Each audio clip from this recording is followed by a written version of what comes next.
আসসালামু আলাইকুম সুপ্রিয় শিক্ষার্থী, স্বাগত জানাচ্ছি আজকের ক্লাসে। আজকে আমরা নবম দশম শ্রেণীর বাংলাদেশ ও বিশ্ব পরিচয় বইয়ের 15 অধ্যায় থেকে তোমাদের অনুশীলনীতে যে গুরুত্বপূর্ণ সংক্ষিপ্ত কিছু প্রশ্নোত্তর রয়েছে সেগুলো নিয়ে আমরা আজকের ক্লাসে আলোচনা করব। তো চলো কথা না বাড়িয়ে আর আমরা ক্লাসে চলে যাই। দেখো, 1 নম্বর প্রশ্নে বলেছে যে কিভাবে সমাজে নৈরাজ্য সৃষ্টি হতে পারে। কিভাবে সমাজে নৈরাজ্য সৃষ্টি হতে পারে। সামাজিক বিশৃঙ্খলার চরম রূপ হচ্ছে সামাজিক নৈরাজ্য। সমাজে যত সমস্যা সৃষ্টি হয় তার মূলে রয়েছে সামাজিক বিশৃঙ্খলা। ব্যক্তির উপর যখন সামাজিক রীতিনীতির প্রভাব হ্রাস পায় তখন সামাজিক বিশৃঙ্খলা বেড়ে যায়। অর্থাৎ সামাজিক রীতিনীতি যখন ব্যক্তির আচরণকে নিয়ন্ত্রণ করতে পারে না তখন মানুষের নৈতিক অবনতি শুরু হয়। তারপর দেখো কি বলেছে যে মানুষের নৈতিক অবনতি যখন চরম আকার ধারণ করে তখনই সমাজে কি ভাঙনের জন্ম হয়। এভাবেই হচ্ছে সামাজিক বিশৃঙ্খলা ও নৈরাজ্যের সৃষ্টি হয়। অর্থাৎ এ থেকে কি বুঝলাম বলতো? এই থেকে এটা আসলে বিষয় যে হচ্ছে নৈরাজ্য হচ্ছে কোনটা। নৈরাজ্য হচ্ছে যখন সমাজের আইন শৃঙ্খলা ভেঙে পড়ে এবং যখন সমাজের যে শাসন ব্যবস্থা সেটি আর মানুষকে আসলে নিয়ন্ত্রণ করতে পারে না, তখনই কিন্তু আসলে সামাজিক যে নৈরাজ্য সেটার কিন্তু সৃষ্টি হয়। তাহলে এই যে সামাজিক নৈরাজ্যের কথা বলছি, এটি এমন একটা পরিস্থিতি, ওই যে জোর যার মুলুক তার, এরকম একটা পরিস্থিতির আসলে সৃষ্টি করে হচ্ছে সামাজিক নৈরাজ্য। আচ্ছা, এই যে সামাজিক নৈরাজ্যের কথা বলছি এর অন্তর্ভুক্ত কিন্তু হচ্ছে কিশোর অপরাধ, নারী নির্যাতন, তারপরে ঘুষ দুর্নীতি, তারপরে আরো কি আছে, আরো আছে হচ্ছে যে মারামারি, রাহাজানি, খুন, হত্যা। ঠিক আছে, এগুলো কিন্তু এই যে সামাজিক নৈরাজ্য এরই অন্তর্ভুক্ত। তো দেখো 2 নম্বর প্রশ্নে কি বলেছে। 2 নম্বর প্রশ্নে বলেছে যে সামাজিক মূল্যবোধের অবক্ষয় ধারণাটি ব্যাখ্যা করো। সামাজিক মূল্যবোধের অবক্ষয় ধারণাটি ব্যাখ্যা করো। আচ্ছা, তোমরা নিশ্চয়ই জেনেছো যে আসলে মূল্যবোধ জিনিসটা কি। মূল্যবোধ হচ্ছে মানুষের একটি মনের মানদণ্ড, অর্থাৎ মানুষ কোন কাজটি গ্রহণ করবে, কোন কাজটি বর্জন করবে, এই যে বিচার বিবেচনা বোধ, এটি কিন্তু আসলে মূল্যবোধ। তো দেখো সামাজিক মূল্যবোধ আসলে কি? সামাজিক রীতিনীতি, আচার আচরণ, মানসিকতা এবং আরও কিছু অনুমোদিত ব্যবহারের সমন্বয়ে সামাজিক মূল্যবোধের সৃষ্টি হয়। মানুষের আচার আচরণ এবং কার্যাবলীকে পরোক্ষভাবে নিয়ন্ত্রণ করে যেসব ধ্যান ধারণা, বিশ্বাস, লক্ষ্য উদ্দেশ্য, সেই সব লক্ষ্য উদ্দেশ্য, তারপরে হচ্ছে বিশ্বাস ধারণা, এগুলোর সমষ্টি কিন্তু হচ্ছে মূল্যবোধ। এগুলোর সমষ্টি কি? মূল্যবোধ। যেমন ছোটদের স্নেহ করা, বড়দের সম্মান করা, সত্য কথা বলা, পরোপকার করা, সহনশীলতা, তারপরে কি বাড়িতে অতিথি আসলে তাদেরকে সম্মান প্রদর্শন করা। ঠিক আছে, এই যে এই বিষয়গুলো কিন্তু আসলে সামাজিক মূল্যবোধ। তো দেখো আমরা যে সামাজিক মূল্যবোধের কথা বললাম, যখন সমাজে বা যখন একজন ব্যক্তির মধ্যে এই যে মূল্যবোধ,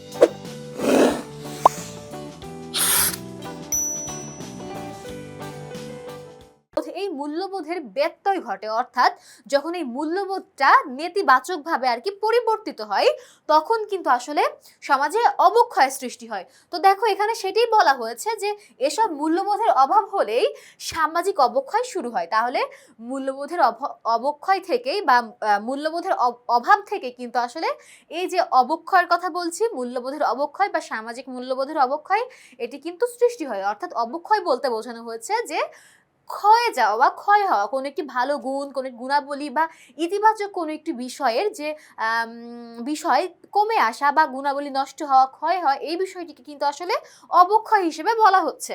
তো এটি ছিল 2 নম্বর প্রশ্ন। দেখো 3 নম্বর প্রশ্নে কি বলেছে। 3 নম্বর প্রশ্নে বলেছে যে পাচারকৃত নারী ও শিশু কিভাবে সহিংসতার শিকার হয়। সহিংসতা শব্দের অর্থ কি? সহিংসতা শব্দের অর্থ হিংস্রতা। অর্থাৎ এই যে পাচার হয়ে যায় যেসব শিশু এবং নারী, এরা কিভাবে আসলে সহিংসতার শিকার হচ্ছে সেটাই কিন্তু আসলে জানতে চাওয়া হয়েছে। দেখো দক্ষিণ এশিয়ায় নারী ও শিশু পাচারের ঘটনা কিন্তু বর্তমানে চরম আকার ধারণ করেছে। ঠিক আছে, যেসব নারী ও শিশু পাচার হয় তারা কিন্তু আসলে নানাভাবে সহিংসতার শিকার হচ্ছে। বাংলাদেশে প্রচুর নারী ও শিশু কিন্তু পাচার হচ্ছে।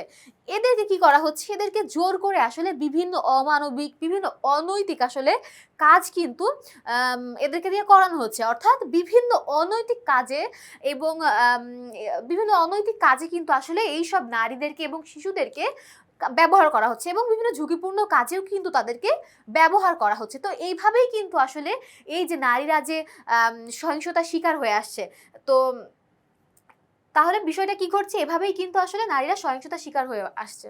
তো দেখো 4 নম্বর প্রশ্নে কি বলেছে, 4 নম্বর প্রশ্নে বলেছে যে ঊর্ধ্বতন কর্মকর্তা কর্তৃক সেবা গ্রহীতার দাপ্তরিক ফাইল আটকানোকে দুর্নীতি বলা হয় কেন? দুর্নীতি কেন বলা হয়? তাহলে দেখো উত্তরে বলেছে যে সেবা গ্রহীতাদের ফাইল আটকিয়ে ঊর্ধ্বতন কর্মকর্তারা অনেক সময় ঘুষ গ্রহণ করে।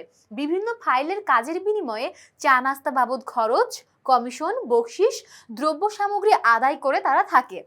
দিনের পর দিন ঊর্ধ্বতন কর্মকর্তাদের টেবিলে ফাইল আটকে থাকার কারণে অনেক সেবাগ্রহীতা ঘুষ দিতে বাধ্য হয়। এ কারণেই ঊর্ধ্বতন কর্মকর্তা কর্তৃক সেবাগ্রহীতার দাপ্তরিক ফাইল আটকানোকে দুর্নীতি বলা হয়েছে। তাহলে দুর্নীতিটা আসলে কি? দুর্নীতিটা হচ্ছে আসলে যখন কোনো একজন ব্যক্তি বা কোনো একজন গোষ্ঠী যখন কোনো অবৈধ বা অসৎ পন্থা অবলম্বন করে জনস্বার্থ বিরোধী বা নীতি নৈতিকতা বহির্ভূত যখন কোনো একটা কাজ করে, তখন কিন্তু সেটিকে আমরা দুর্নীতি বলি। তো এখানে দেখো সেই কাজটি কিন্তু এই যে কমিশন, বকশিস বা এই যে দ্রব্য সামগ্রী আদায়, ফাইল আটকে রাখার বিনিময়ে কিন্তু এই কাজগুলো করা হয়ে থাকে। তারপর দেখো কি করে, দিনের পর দিন হচ্ছে টেবিলে ফাইল আটকে থাকে। এ কারণেই কিন্তু অনেক সময় গ্রহীতারা ঘুষ দিতে বাধ্য হয়।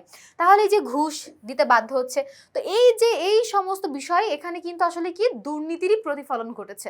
তাহলে কি বিষয়টা আমরা ক্লিয়ার হলাম যে কেন ঊর্ধ্বতন কর্মকর্তা কর্তৃক সেবাগ্রহীতার দাপ্তরিক ফাইল আটকানোকে আমরা দুর্নীতি বলছি। যেহেতু এটি একটি নীতি বহির্ভূত কাজ এবং জনস্বার্থ বিরোধী, এ কারণেই কিন্তু আমরা কাজটিকে দুর্নীতি বলছি। তো সুপ্রিয় শিক্ষার্থীরা, এই ছিল আমাদের আজকের ক্লাস। পরবর্তীতে আবার নতুন কোনো একটি ভিডিও নিয়ে দেখা হচ্ছে তোমাদের সাথে। তোমাদেরকে সকলকে অসংখ্য ধন্যবাদ।